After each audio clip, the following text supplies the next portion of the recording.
Bonjour. Ah bah ouais, pas d'intro de dingue pour aujourd'hui, hein. J'espère que t'es pas trop déçu, hein. Non? Bon, ok. Yo les gars, c'est Valoutre avec un V comme loutre et aujourd'hui, on va s'intéresser aux différentes configurations de cylindres. Quoi? Mais non, partez pas, oh, s'il vous plaît, arrêtez, je suis gentil. Bon, d'accord. Je vous offre une bière si vous restez jusqu'à la fin. Bon, ça va, vous êtes encore 4 ou 5, que ça va, je suis trop content, merci, c'est très gentil. Hein. Sur nos motos, on va trouver différentes configurations de nos moteurs en fonction de leur cylindre. Tu vas trouver des 3 cylindres en ligne, tu vas trouver des gros monos, des bicylindres en V, en L. Et si à cette annonce de vidéo tu n'es pas encore parti, c'est soit parce que ça t'intéresse, soit parce que j'ai une gueule de clown.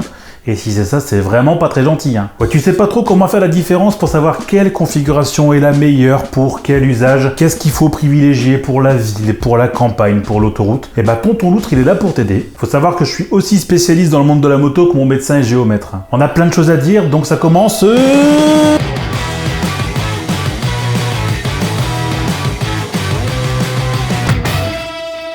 Bon alors déjà, question simple, qu'est-ce que c'est qu'un cylindre? C'est un objet dans l'espace ayant une surface dont les génératrices sont parallèles et dont l'aire latérale d'un cylindre droit est... Bah les couilles. Moi aussi. Hein. En mécanique, le cylindre c'est l'élément central dans un moteur à combustion. Alors c'est une chambre ronde dans laquelle remonte et redescend un piston. En gros, hein, je te le fais vite fait. En montant, le piston comprime de l'air et en relâchant, il crée une explosion. Cette combustion, elle crée un mouvement rotatif relié par une bielle qui va entraîner à l'infini tous les éléments du moteur dans une fonction rotative. Enfin bon bref, un truc comme ça. Ça, j'en sais rien au final. Hein. Je suis pas spécialiste moto, moi je suis juste le paysagiste. Hein. Faut savoir qu'il existe quand même pas mal de configurations moteurs que je vais t'expliquer si tu veux pas avoir l'air d'un con devant ton garagiste. Hein. Alors déjà, ce qu'il faut savoir, c'est que les moteurs ne se valent pas et ils sont différents en fonction du couple, de la puissance et de la cylindrée. Ça va être le bordel. Attends, j'arrive. Tu vas avoir besoin de ça, ouais. Cette vidéo est sponsorisée par Doliprane. Ça va être un bordel, tu vas avoir mal au crâne à la fin. Non, c'est pas vrai. Y a pas de sponsor. Alors une moto qui développe 250 de cylindrée, donc 250 cm3, sera forcément plus petite qu'un moteur de 300 cm3. C'est logique, hein, 250 c'est plus petit que 300. Mais attention, ça veut pas dire qu'il aura moins de couple ou moins de puissance qu'un 300. Alors si tu veux, le couple d'un moteur, c'est un peu comme sa force. C'est ce qui permet justement qu'un véhicule a plus ou moins de reprises. Ça influe sur la façon dont tu vas monter l'école. Forcément, plus tu as de couple, plus ce sera facile de monter l'école, plus l'effet d'accélération sera rapide. Bref, en gros, ce qu'il faut savoir pour un motard, c'est que plus il y a de couple, mieux c'est. Et donc ça veut dire que plus on obtient ce couple maximum tôt dans le nombre de tours par minute, plus l'accélération sera rapide. Ça va, je t'ai pas perdu? Ouais, n'hésite pas, hein, assieds-toi, prends un Oasis, une Peugeot, n'importe quoi. De la cylindrée se détermine le couple, et du couple se détermine la puissance. C'est en général ce que tu cherches quand tu recherches des watts ou des chevaux. Oui, parce que ce qu'il faut savoir, la puissance au départ, ça se mesure en kilowatts, et c'est pour ça que tu dis qu'une moto a des watts. On préfère aujourd'hui utiliser le terme cheval-vapeur, donc les chevaux, qui sont différents des chevaux fiscaux, mais on s'en bat les couilles. Plus la puissance est grande, plus la capacité à aller chercher sa force maximale en un minimum de temps diminue. Avoir beaucoup de chevaux, donc beaucoup de puissance, ça ne veut pas dire forcément avoir beaucoup de couple. En général, un couple moteur généreux mais qui est trop haut, ne sera pas forcément très exploitable. Il faudrait toujours être proche de la zone rouge pour exploiter la moto au maximum. Tu comprends que c'est pas forcément très bien. Pour te donner un exemple, c'est toujours plus sympa de rouler avec un 1200 bandit où t'es calé en gros à 130 à fond de 6 à 5000 tours que par exemple si tu roulais en Ninja 400 ou en MT-03 où tu serais pareil à 130 en fond de 6 mais à 10 000 tours. Je sais pas d'ailleurs si ces motos vont à 10 000 tours mais on s'en fout, c'est un exemple, putain, commence pas à me saouler, c'est un exemple. Putain, je crois vraiment que je vais les prendre ces Doliprane. Donc en gros ce qu'il faut savoir c'est qu'on retrouve des motos de puissance, de cylindrée et de couple différents. Mais qu'en est-il pour les cylindres? Eh ben c'est pas pareil non plus. Le plus commun des moteurs qu'on retrouve en moto c'est le 4 cylindres. On va beaucoup retrouver du bicylindre, donc 2 cylindres, très populaire dans les motos populaires. On va aussi retrouver du 3 cylindres, du monocylindre, qu'on va appeler principalement les gros monos, tu verras pourquoi après. Gros mono, c'est un petit peu gros miné, mais en version moto, enfin... Mais on va aussi retrouver du 6 cylindres. Ouais, du 6 cylindres, c'est notamment dans les grosses motos, genre la 1800 Goldwing ou la K1600 GT, GTL de chez BM, enfin voilà. Des énormes motos. Je peux te dire qu'avec ça, tu vas faire du kilomètre sur les autoroutes, tu auras zéro vibration, tellement c'est souple, tellement c'est agréable. Bon après, évidemment, les 6 cylindres, bon, ça fait 400 kg en général, donc c'est très lourd. On va aussi retrouver, mais c'est vraiment le plus rare, des 5 cylindres. Et ça, c'est pour les motos de prestige, ou des motos très vieilles dans le MotoGP, notamment chez Honda. Oh là là. Alors attends, faut que je te parle de la Honda RC 149. Moto de ouf qui développait 150 cm3, donc c'est un tout petit moteur. Mais attention, ça développait 34 chevaux à 23 000 tours minute, bordel. Et en plus, putain, ça fait un bruit, mais un bruit.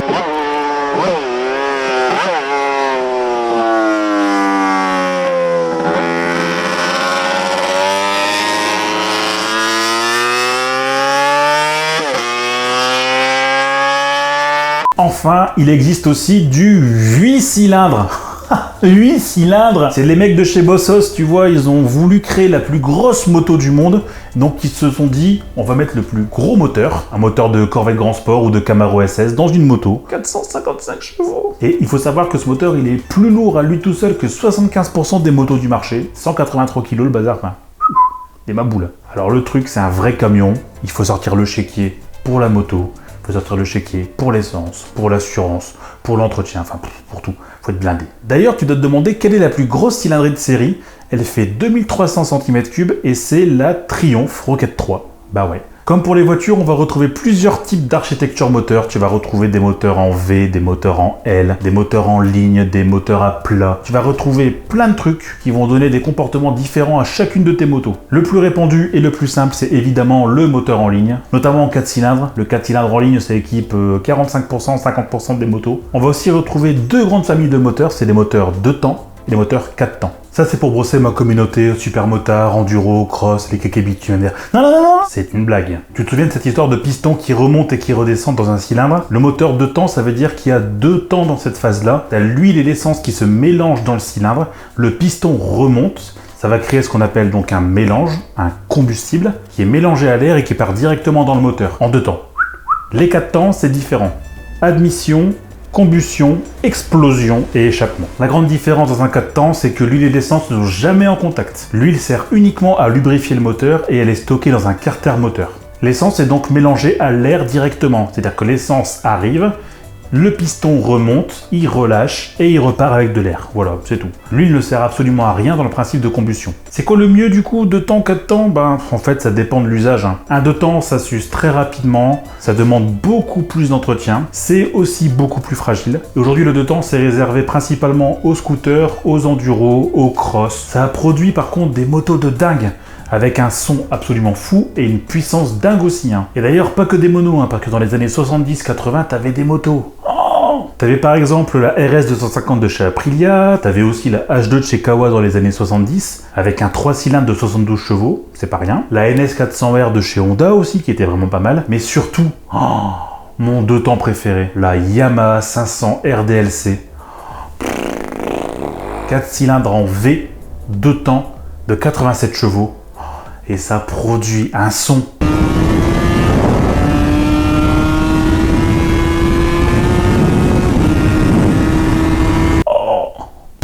Ce qu'il faut savoir enfin pour terminer cette entrée en matière, parce que oui, c'est qu'une entrée en matière, plus la moto aura de cylindres, plus elle aura de souplesse et plus elle sera agréable à conduire. Mais aussi, plus tu as de cylindres et moins tu as de puissance et de couple en bas régime. Bon, on commence. Première configuration qu'on va retrouver principalement sur les 125, comme aussi sur les cross, sur les enduros, sur les supermotos. Le moteur monocylindre est une configuration qu'on va retrouver en 2 temps, principalement aujourd'hui dans les motos de trial ou les motos d'enduro, mais aussi en 4 temps, c'est le fameux gros mono. Des années 70 à 90, on a fait des motos de maboule en monocylindre 4 temps, notamment la XT600, la XT660 de chez Yamaha, ou aussi la MT-03 plus récemment, oui, la fameuse MT-03 660. J'en ai parlé un petit peu dans mon top A2, d'ailleurs, si t'es un vrai fan de la chaîne, tu l'as déjà vu. Si tu ne l'as pas vu, je t'invite à aller le voir ici, c'est très sympathique, merci. On va aussi le retrouver chez Honda avec la Dominator ou la 650 FMX. On va aussi le retrouver chez Aprilia avec le 650 Pegaso, mais aussi chez Suzuki avec le 400 DRZ. RIP Walana. Et c'est d'ailleurs chez Suzuki qu'on va retrouver le plus gros monocylindre jamais construit de série, c'est le DR800. 800 cm3 dans un monocylindre. Aujourd'hui, on va principalement retrouver cette configuration en 4 temps, notamment chez KTM avec la LC4 Adventure par exemple, ou la Duke 390, mais aussi chez BMW avec la F650 GS qui a un peu vieilli, et aussi la nouvelle G310R, chez Honda avec le CB300R. En gros, ce qu'il faut savoir, c'est qu'une partie des roadsters mid-size aujourd'hui ont un monocylindre. On en parlera dans un top prochainement. Et enfin, cette configuration va surtout faire le bonheur des amoureux de supermotos, avec les 2 chevaux de bataille les plus intéressants pour les supermotos, le KTM 690 SMCR et la Husqvarna 701. Voilà. Caractéristique principale du monocylindre, tu as du couple tout de suite, quelle que soit la plage de régime, aussi courte soit-elle. Tu consommes beaucoup moins d'essence. Par contre, tu es aussi souple que moi après 2 raclettes. Ça cogne et ça vibre à mort. Ça s'use énormément à haut régime. Ça demande un entretien régulier et plus important. Notamment une vidange tous les 3000 ou 5000 pour des supermotos. Ça s'est déjà vu. T'as quasiment pas de vitesse de pointe. Mais ça se conduit vraiment bien pour des usages cross, ville, petite route de campagne. Par contre, ne fais pas l'autoroute. Hein. Ça sert absolument à rien.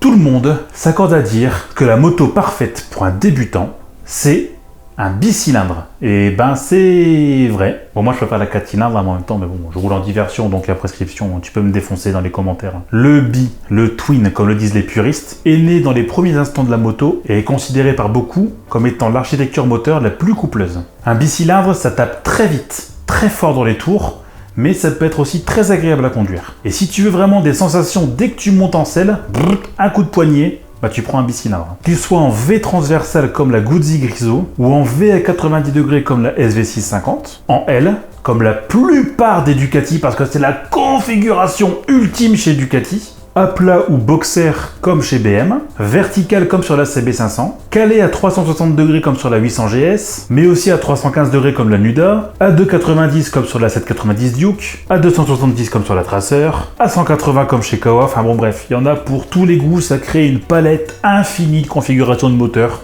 Le bicylindre, c'est vraiment parfait, parfait, parfait. L'autre avantage principal du bicylindre, et ce pourquoi il est très bien accepté des débutants, c'est parce qu'il accepte très facilement le bridage. Et oui, et c'est tout à fait normal en vérité, parce que comme le couple arrive assez vite et que tu n'as pas forcément besoin de monter dans les tours très très haut pour avoir ton couple maximal, mais en fait la bride, elle ne te bride que ta vitesse max. Même en étant bridé, tu profites de l'effet d'accélération qui fait le bicylindre, tout en étant homologué A2. Oui, parce que par exemple, un SV650 bridé en A2, ça monte très haut, ça monte très fort, et niveau vitesse max, malgré tout, tu arrives très largement au-dessus des limitations de vitesse. Très très bien le bridage sur bicylindre, très très bien. Alors en faisant cette vidéo, j'ai appris qu'il y avait des 125 bicylindres. Ça se retrouve chez les custom apparemment. Mais le bicylindre en 125 le plus connu, c'est évidemment le Honda Varadero. Et je pensais que c'était un mono, mais en fait non, c'est un bicylindre. Et je crois d'ailleurs que le plus gros bicylindre de série, ça doit être chez Kawasaki, ça doit être le VN2000. Pareil, c'est un camion. Voilà. Et le plus puissant, ça doit être Ducati Panigale. Je sais pas. Et du coup, le bicylindre, j'aime bien. Ouais, j'aime bien. Même si c'est pas forcément puissant et que c'est pas très très bon sur la longe, c'est véritablement une configuration que je conseille aux débutants. Parce qu'avec un bicylindre, au final, tu peux aller sur tous les terrains. Que ce soit de la roadster, de la routière, de la sportive, de la custom, tu peux trouver des bicylindres pour tout. Et pour ce que t'aimes, surtout. Puis ça fait aussi un joli bruit de tondeuse quand ça veut. Arrêtez de dire que je me moque des bicylindres, c'est pas vrai. Oui. On va maintenant parler de la config ayant le meilleur des deux mondes. Le couple d'un bicylindre et l'allonge d'un 4 cylindres. Je parle bien évidemment du fameux 3 pattes, le 3 cylindres. Aujourd'hui, le 3 cylindres est très populaire, notamment pour équiper des motos de chez Benelli, de la Yamaha Tracer à la Yamaha MT-09, à la Yamaha XSR 900. Mais la marque de moto qui en a fait son véritable cheval de bataille, c'est évidemment Triumph. Parce que c'est principalement chez Triumph en effet qu'on va retrouver du 3 pattes aujourd'hui. Bien que très linéaire et un petit peu mollasson pour certains, le 3 cylindres va profiter du couple et de la patate d'un bicylindre, mais également de la souplesse et de la longe d'un 4 cylindres. Ah si, hein, demande à un mec qui possède un street triple ou un speed triple qui sait pas souple et coupleux, bah, je peux te dire que là tu vas te faire recevoir mon ami. T'as un problème de ces claques d'ata gif, tu vas raconter. On va surtout retrouver des motos de moyenne cylindrée ici, je dirais entre 600 et 1200 cm3, avec une patate, je dirais, allant de 90 chevaux sur la Triumph Tiger, comme 150 chevaux sur la speed triple. Je vais pas m'attarder là-dessus parce qu'au final la configuration n'est pas si répandue que ça, mais c'est vraiment un excellent compromis si tu ne sais pas choisir entre couple et allonge. Ça te permet de bénéficier véritablement de ce que la moto a de meilleur à t'offrir. Et surtout, quoi, tu peux te payer une Triumph. C'est ouf. En plus, Triumph, ils font des bonnes motos. Hein. Bon, bah, je vais pouvoir encaisser le chèque de chez Triumph, c'est bien. Et enfin, on va parler de la configuration moto la plus répandue, c'est bien évidemment le 4 cylindres. Moteur les plus robustes et les plus endurants de cette présentation, c'est avec cette configuration que tu peux atteindre des puissances de dingue. Tu peux monter jusqu'à 200 chevaux à 16 000 tours minute. C'est C'est énorme. Ouais, c'est là que tu vas retrouver des hyper sportives, hein, genre Honda CBR 1000RR, Yamaha R1, Kawasaki ZX10R, Suzuki GSX-R 1000. Et même après des années de bicylindre, Ducati est passé au Panigale en version 4 cylindres. Pour te dire. Si tu veux passer les 300 km/h, je peux te dire que c'est avec ce type de configuration que tu vas trouver ton bonheur. Et la configuration principale que tu vas retrouver avec un 4 cylindres, c'est bien évidemment le 4 cylindres en ligne qui équipe énormément de motos. Le gros avantage du 4 cylindres en ligne, c'est que tu vas retrouver une souplesse en bas, certains diront pas de patate, et également un comportement moteur très nerveux en haut, avec beaucoup d'allonges et pas énormément de vibrations, ce qui donne des motos qui sont très agréables à conduire. C'est génial pour les longs trajets d'autoroute. C'est génial si tu veux encaisser des bornes. Par contre, en effet, il faut monter très très haut dans les tours pour bénéficier de la puissance maximale. Et c'est bien là le gros désavantage des motos en 4 cylindres, c'est que si tu veux choper un 4 cylindres pour les débutants, ben brider, c'est nul. C'est nul. Sauf la diversion, c'est très bien ça. C'est très bien ça. Non, c'est pas bien du tout. Un 4 cylindres bridé, c'est mou. C'est ennuyeux, c'est pas violent, et surtout en 600 cm3 quoi. Mais ça reste une architecture moteur qui est très sympa pour des motos débridées ou puissantes et réservée à ceux qui préfèrent allonger dans les tours et faire de l'autoroute, plutôt qu'aux débutants qui cherchent une moto sympa pour commencer. Évidemment, il y a tellement de modèles en 4 cylindres que je peux pas te faire une liste complète ou une liste même exhaustive. À la limite, si vous voulez vous acheter une diversion, comme ça vous avez la moto à ne surtout pas acheter. T'as vu le bousin toi, enfin trop. Bon, pour conclure, que choisir? Si tu es débutant, que tu viens d'avoir ton permis ou que tu veux une moto qui est sympa et qui a pas mal de couple, et ben tu prends un bicylindre. Si tu veux choisir entre le couple et la longe que tu sais pas vraiment comment faire mais que tu veux bénéficier d'une marque très sympa anglaise, bah tu pars sur le 3 cylindres. Si tu veux faire du tout-terrain ou avoir une moto qui a énormément de reprises, et ben tu prends un gros monocylindre. Tu as un papy, ben tu prends un 4 cylindres. Non, c'est bon, c'est pas vrai. 4 cylindres pour une moto si tu veux faire de l'autoroute, si tu veux une moto qui a beaucoup d'allonges, si tu veux une sportive, ou une moto débridée où tu peux tout faire sauf de la ville parce que ça commence à être un petit peu lourd hein, des 4 cylindres. Hein. Et voilà, c'est terminé pour aujourd'hui. C'était encore une vidéo comparative, mais dans un registre un peu différent. T'inquiète pas, les guides d'achat vont revenir très bientôt. En attendant, le beau temps qui ne vient pas, sachant que c'est la 4e tempête en 4 semaines, ça commence à bien faire. J'en ai marre de cette région de merde. Merci beaucoup de me suivre et d'être aussi nombreux sur ma chaîne. Je suis super content de voir que ces sujets-là intéressent des gens. Et si vous avez aimé la vidéo et que vous êtes nouveau, et ben n'hésitez pas à me suivre. Et n'hésitez pas non plus à mettre des pouces, à partager, à commenter, bref. Ça permet évidemment de faire connaître la chaîne à beaucoup plus de monde qu'aujourd'hui. Si vous pensez que j'ai oublié des choses, n'hésitez pas à me le dire en commentaire. Ou même si tu veux me dire quelle est ta configuration moto préférée ou quelle est ta moto préférée avec combien de cylindres et pourquoi. Bah, tu prends ton clavier, t'écris un commentaire. À part si t'es ton téléphone, bah pareil, tu prends ton téléphone et tu m'écris un commentaire. Je regarde et je réponds à presque tous les commentaires. Donc n'hésite pas, vraiment. Je t'invite également à aller faire un tour sur mes réseaux sociaux, à savoir Twitter, Facebook, Instagram, GeoRide, Viadeo, LinkedIn, MSN. Et là, bah du coup, bah, j'arrête là. J'ai faim, j'ai froid. Il y a des pattes qui m'attendent. Des 3 pattes. Bon bah, bisous.